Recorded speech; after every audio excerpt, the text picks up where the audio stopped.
New Thought Media Network. We are a global broadcast network of positive music, media, and entertainment, inspiring humanity's evolution along the journey of enlightenment and creating a world of love, peace, empowerment, and prosperity for all. New Thought Media Network. Positively inspiring.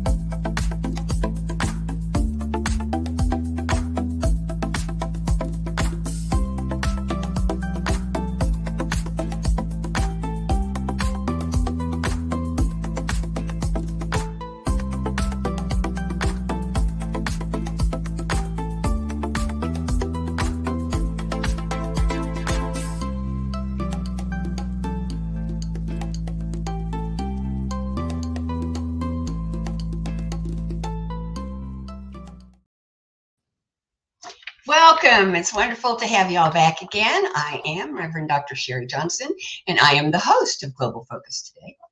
And we have a delightful guest. I mean, one of the most inspiring people I think that I've ever met is with us today, Reverend Renee Leboa. She is a shining example of resilience and transformation, embodying the incredible journey of rewriting one's story against all odds. Despite a childhood marked by abuse, Renee's life became a testament to courage and determination. Emancipated at a young age and facing the challenges of teenage motherhood and addiction, Renee defied the odds with unwavering resolve. Through her journey of self-discovery, she blossomed into a spiritual luminary. Her teachings, rooted in over 3 decades of dedicated study in metaphysics, world religions, the law of attraction, and recovery, carry depth and authenticity. She speaks from a place of knowing. As a sought-after keynote speaker, she shares her lived experience of dual recovery and mental health awareness, igniting hope and courage in people around the world.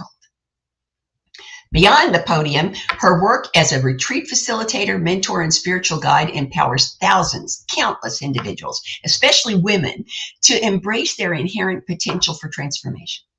Her down-to-earth approach and poignant storytelling inspire others to rewrite their narratives with bravery and conviction.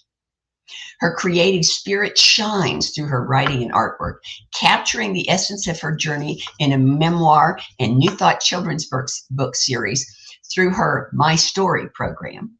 She creates a sanctuary for healing and growth, demonstrating the profound impact of sharing our stories and embracing our authenticity on the journey to wholeness. Renee's tireless dedication to service extends to her involvement with numerous organizations, reflecting her commitment to awakening humanity to the boundless power of universal intelligence within each soul. With her radiant presence and unwavering commitment to inspiring and supporting others, Renee Leboa stands as a testament and guiding light, illuminating the path to resilience, hope, and inner strength for all who seek transformation. She considers herself, I just love this title, the Start Over Queen, believing that we are not, never have been, never will be, defined by our past. Please help me welcome Reverend Renee Leboa.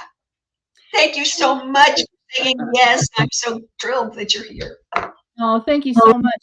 I am so delighted to be back. And I love how the universe plays tricks with us, because it seems like the minute we went live, there was a doorbell ring, and there, the guy showed up to clean the gutters. And so this is going to be, I apologize profusely if there's noise and my dog barks. So hello. Just talk louder. Just talk louder. Yeah. So, hi. So I want to know about the stories. The book series we didn't talk about the children's books last time, so I want to know about that, and I also want to know about the women's retreats that you've been leading, workshops. So pick whichever one you want to talk about first and tell us all about it. I want to talk about the books. First of all, I'm working on my memoir, which is really been cathartic. It's everybody's like, write a story. Oh my gosh, you have a story. And so it's been very cathartic, and it's been a journey really of self-discovery in a new way. So I'm really excited about that. When it's coming out, I have no idea. And the title keeps changing. And so the current title is Pieces of Me. And so kind of like Finding Renee kind of idea. And so that's the working title. It keeps changing. The children's book is my heart. I have a special needs dog. His name is Sydney. He is a massive doodle, and he is the sweetest creature. And he started having a seizure disorder about well, 3 years ago. It was during the pandemic, and it has been a touch and go situation. And we have really spent so much time trying to learn how can we support this creature and how can we be the best parents. I really am a stay-at-home mom to be with him. And so I thought, you know what? There's probably other parents out there. There's probably other people with animals that, they are trying to find community. So I decided to start a website called Friends, It's Friends. And my mind just went crazy on all the things that we could do with that. And so I went, I know it needs to be a children's book series, a metaphysical children's book series. And I have a plethora of animals that show up in my yard, and I named them all. And so I thought, you know what, this could be a really great adventure series. So first one's going to be called Sid's Friends. And we'll take it from there. Yeah. I'm so Oh, I excited. love that. I love that. I actually, 30 years ago, I had a little miniature Yorkie who had a seizure disorder. Aw. And it never occurred to me to write books for him. I became a Reiki master so that I could treat him.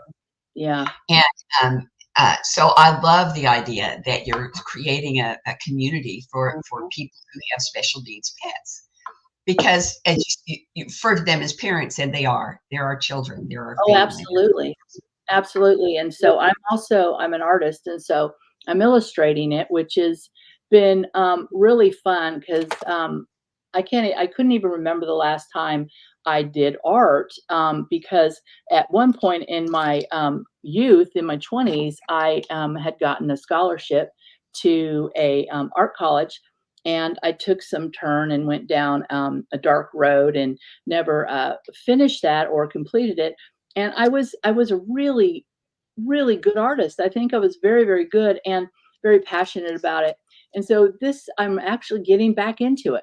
I'm getting back into my art, and it's taking obviously a different turn. And I'm exploring with new techniques. And, it feels so exciting to create this adventure. And it really is going to be an adventure. So yeah, I'm excited about it. That is so cool. And I gotta say, I love the name of your ministry, Life in Balance. Mm. That is such a massively important thing Mm-hmm. that most of us don't think about. So tell us first, where did you get the title? How did you come about? How did it happen that you ended up with a ministry called Life in Balance? And then tell us what it is, how it works. It started when I was going to a Weight Watchers meeting, and they they were explaining the circle and about a wheel. Your life works smoother when you balance it out, and it was about putting yourself first, and how do we leak out time and not put ourselves in the middle of this circle and intentionally care for ourselves. And so I went, wait a minute. So think about a wheel. If a wheel has a little niche in it, it's not going to be in balance. And so it's going to go, right? And I was thinking, how much is my life in balance? And so I started analyzing and putting it into a pie and making what is important to me and how much time was I actually spending on those things. And I thought, man, my life is so out of balance. And so go ahead a few years, and I went, oh, you know what? Life in Balance. Mm-hmm. Well, I love the idea of the title, but I love even more that it's a euphemism for self-care. Yes. Because I think that's the thing most of us miss out on because, well, in our society, we're raised to believe that your correct position in your list of priorities is at the bottom. Right. Right. In fact, your correct position in your list of priorities is at the top. Right. Exactly. Exactly. So how do you teach people to do that? I have started counseling with people and asking them the questions. What is working and what is not working, and let's really focus on what you want. It's really all breaks down to what is it that you really want, and working with the principles of metaphysics and new thought. And I like to give the visual of those rocks that they stack, and you have to have it perfectly balanced or it's going to topple. And I have felt that way many times in my life. And so I think when we were talking earlier that I said, I'm in the process again of clearing off my plate, my schedule, and intentionally putting into my life that which is moving in the direction that I want to go next, my next steps. And so in order to do that, I have to be balanced. My mental, physical, spiritual self has to be balanced. And I found that it wasn't. And I was running around, my schedule. And it occurred to me that I'm the one that makes my schedule. So I was like, wait a minute, I am not doing this. So I work with people and everyone is different. Everyone has different desires and different intentions. And I like to zone in just for a minute, like, okay, what's not working and what's bringing you strife. Okay, so let's flip that over, reframing the story and just using all of the teaching and so many things. I worked with this one fella for about 3 years, and I got really close to him and went on this journey with him. And it is incredible where he is from where he started. And that to me is really the best part of working with people, is seeing the light go on and their path widen. Yeah, I like that, seeing the light go on. Education is my focus. It always has been. And I've always said there's no charge in the world greater, well, except for I love you, Grandma. There's no charge in the world greater than seeing the light go on over somebody's head and knowing you pulled the string. Yes. Yes. And what I'm hearing you say is not only did you pull the string, but you taught them how to pull the string themselves. Yes. Mm-hmm. Mm-hmm. Which is really a cool thing. So what's the most important or exciting thing that's happened since you were here in October? Oh my gosh. There has been so many changes. I'm a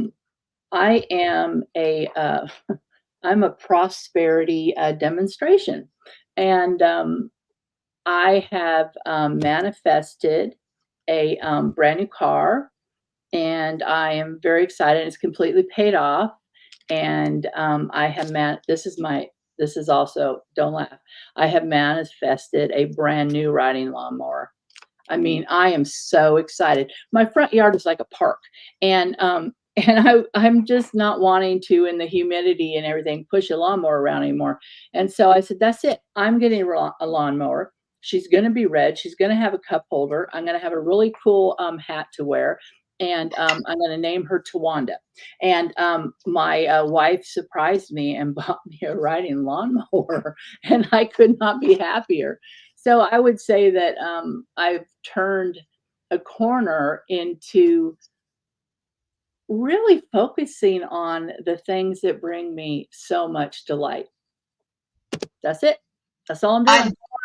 I love that you named her Tawanda. Oh, yeah. Because for me, when I was in 2 hours from everything, Arkansas, there's a whole lot of grass in 12 and a half acres. And I didn't have a riding mower at first. I eventually got one, and then I sold it when I left. But it was meditation for me. Mm-hmm. It's like when you get on I-70 and lock your elbows until you get to St. Louis. So I would put her in a circle, and I would go around the outside, spiral in until I got to the middle. And then when I was done, the meditation was done, and I was really mellow. Mm-hmm. So you have a wonderful adventure ahead of you.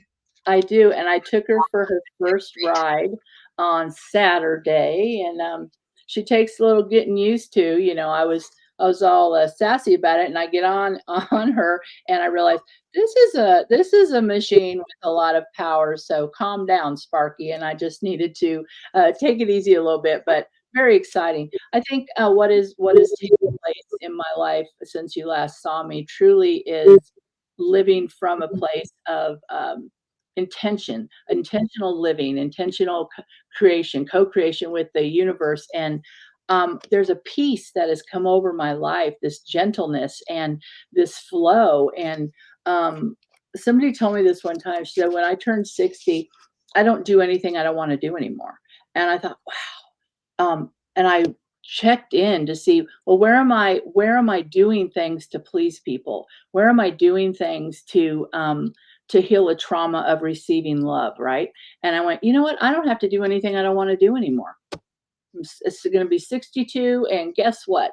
I can do whatever I want to do, and what I want to do is create things that bring joy to other people. That's it. That's I love it. I love it. I have also reached that place where in my calendar, nothing goes in my calendar if when I look at it, I say I have to, blah, blah, blah. Right. There is nothing in my calendar that I have to. Mm-hmm. Nope. There's a whole lot of I get to. Mm-hmm. Yeah. But there's no I have to. So that's really cool. I like that. Okay, so what's the challenge that you have in front of you right now? Challenge I have in front of me is finishing my doctorate. And I will be getting a doctorate in consciousness. And so I'm working on that. And there's a time frame by which I need to complete this. And because I want to walk in October at the conference and receive my doctorate. So very wonderful. And never thought in a million years that a girl who only graduated 8th grade would be in a position like this. And it's phenomenal. Sometimes I look at myself and go, look at you, look at you, how far you've come. And it's really a testament to this teaching and how absolutely accurate it is. Change your thinking and change your life. I mean, it seems so simple, but it's absolutely true. Right. Well, that's because simple and easy are not synonyms. No, ma'am. No, ma'am. Yeah. Because it is simple. It is just very, very simple. But easy is a whole nother kettle of fish. Exactly. And I would say the other challenge is, and I will admit this, is in my lifetime, I have, as we spoke about, not put myself first. And that would be physically. I would say in all the other areas, I really work towards being whole. And I realized this year I received a cute little message from my doctor, which I always see as a suggestion towards vibrant, energetic health. And I went, okay, so let's take a look at that, because that's a message. That's a message from my body saying hello. And so that is what I'm working on too, is to relearn the way I think and learn new habits, and how self-care can be such a sacred thing. And so that's something that I never, kind of like, you think you have so much time left. And I have always been kind of like a bull. I do all these things. I push through. I've always been really strong. I remember one time I drug a couch up a flight of stairs. I was just that girl. And as I get older, I went, I need to start paying attention to the next chapter and going into it vibrantly, healthy, energetically, and aging with so much power and grace. So that's my challenge. I'm relearning something new. I have wanted for years to find somebody who does needlepoint, because I knit and crochet and do hairpin lace, but I don't do anything that makes me look at what I'm doing every second. So that they could make me a pillow for my couch that says self-care is prayer. Yes, it is. Absolutely. It is. And it's not just prayer. It should be the first one in the morning and the last one at night. Yes. I'm writing that down. I have a surprise for you at the conference. Oh, cool. So, and I can't wait to see you at the conference because I love graduation. Mm-hmm. Yeah. It's just it's a great event, and the talks are always great. Maybe you'll talk again this year. Maybe, I don't know. Yeah. It was cool last year. Mm-hmm. So, what is the biggest goal that you have in front of you right now?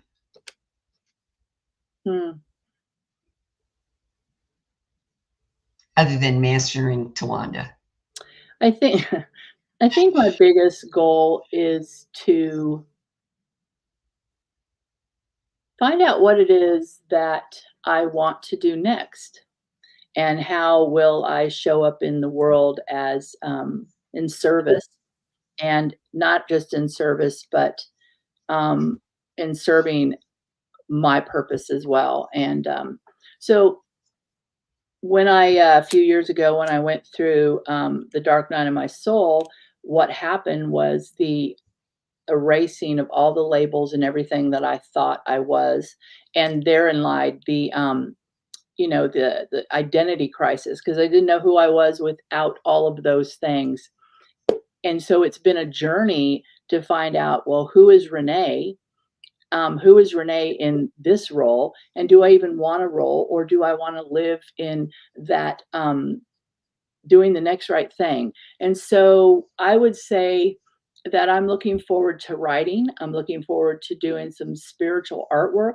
I'm looking forward to spending more time with my mother as she ages with grace, and gardening. I'm gardening. I'm learning to grow food, and working on my memoir. And I am also working on a few projects with women's empowerment. And I have a program that I call this is your story. And I'm changing it to my story. And it's about the story, and reframing it, and celebrating one another in that place of authentic vulnerability. So, yeah. So I want to know, are we going to be seeing some of your artwork at the conference in October? Maybe. Oh my goodness. Yes. I really like that. Yes, I should do this. Okay. Yes. Thank you for the challenge. And have you, out of what's happening now in your life right now, I think something tells me there's a new workshop coming out of that. Mm-hmm. There is. And so tell us about that. The new workshop is really based on the life imbalance, and I'm calling it the 5 points of power, and it's based on your North Star. And the North Star, when you get lost, you look to it. You look to the North Star, and it leads you through that desert. And one of my favorite Bible quotes is, "The desert shall blossom and rejoice as the rose." And so I see it as this balancing wheel, like I said, and learning to identify the 5 most important things in your life. And then if everything else doesn't align with that, and you're leaking out your time, and you're not spending time on those things, then that's not your goal. That's not your purpose. And so the 5 points of power are really your North Star, and identifying that. And it's a really fun workshop. And people are surprised. People are always surprised. And we also create our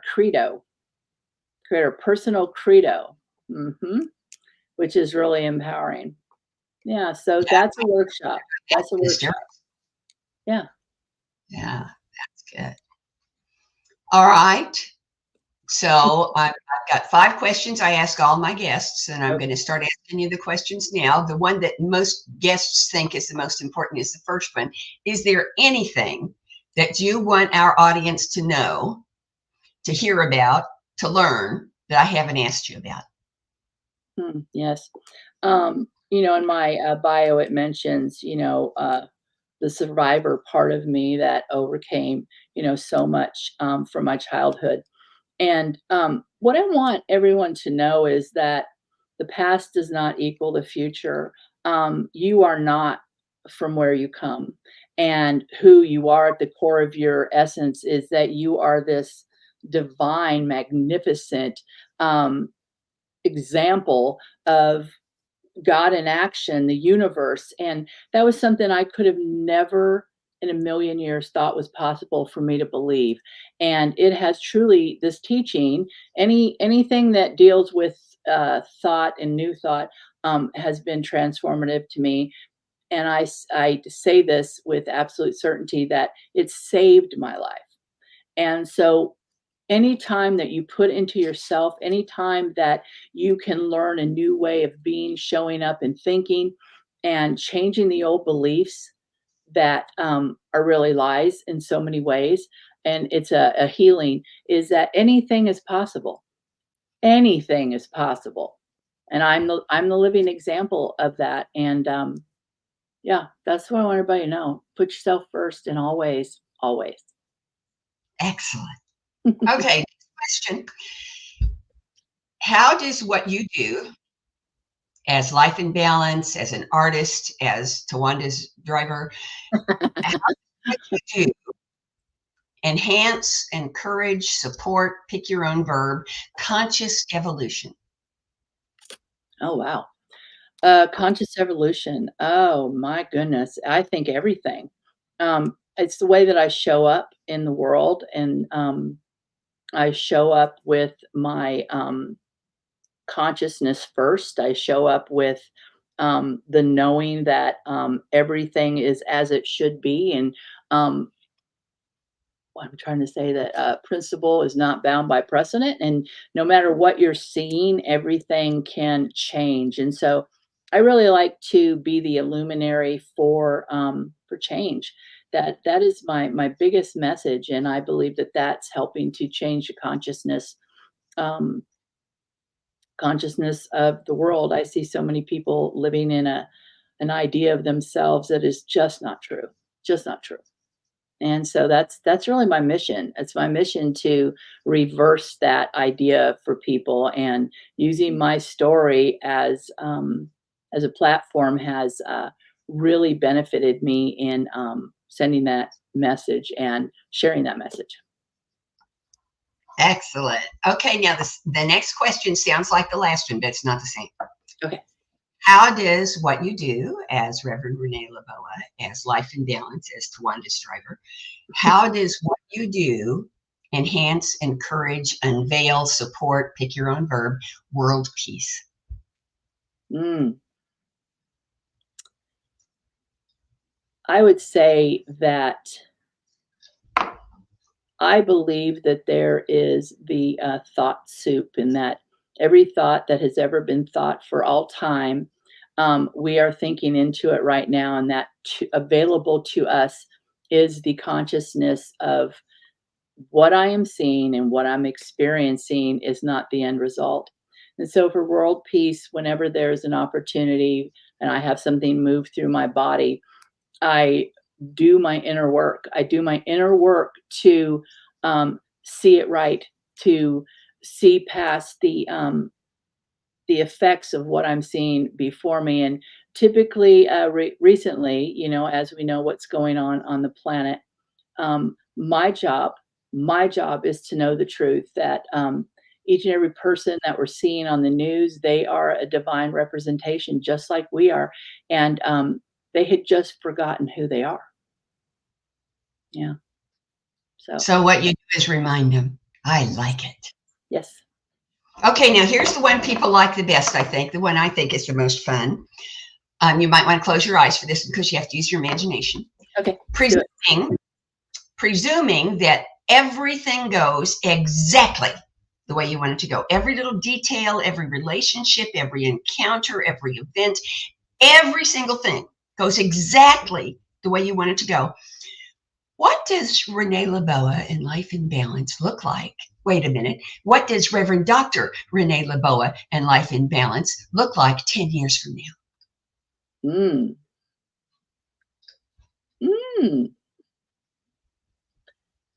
I want to believe that I have been the co-creator of creating a community of strong-minded, intentional people that I have created a community of empowered women. And I have long flowing white hair, and I'm wearing goddess dresses. Yeah.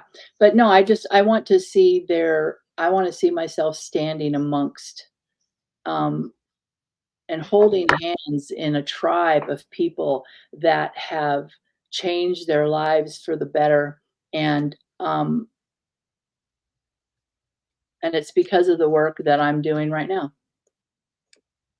Well, I can't do the long hair, but I'll be right there with you in the goddess dresses. I know, how fun. I've always seen myself like that as I get older. Anyway. And the last question, will you come back? Absolutely. I love you. Okay, the first opening I have is March 11th of next year. Can I plug you in? Oh, yeah, absolutely. I wrote it down. Send you an email ahead of time. Thank you so much for coming today. It has been absolutely marvelous. And folks, I want you to know next week we have a two and Ogun Holder, who have an online ministry called Project Sanctus. And it's very interesting, and it's much different from, well, I know I only have unique people on here, but this one is uniquely unique. So don't miss it. We'll see you next week. Thanks. Bye-bye. Amazing, amazing, you will do amazing things. Amazing, amazing, you will do amazing things. On behalf of everyone at New Thought Media Network, thank you for being a member of our virtual family. Your financial contributions help share the New Thought message with people from around the world. Please visit and contribute at www.ntmedia.org/donate. New Thought Media Network, come be you. And please like, share, and subscribe. Until next time, peace.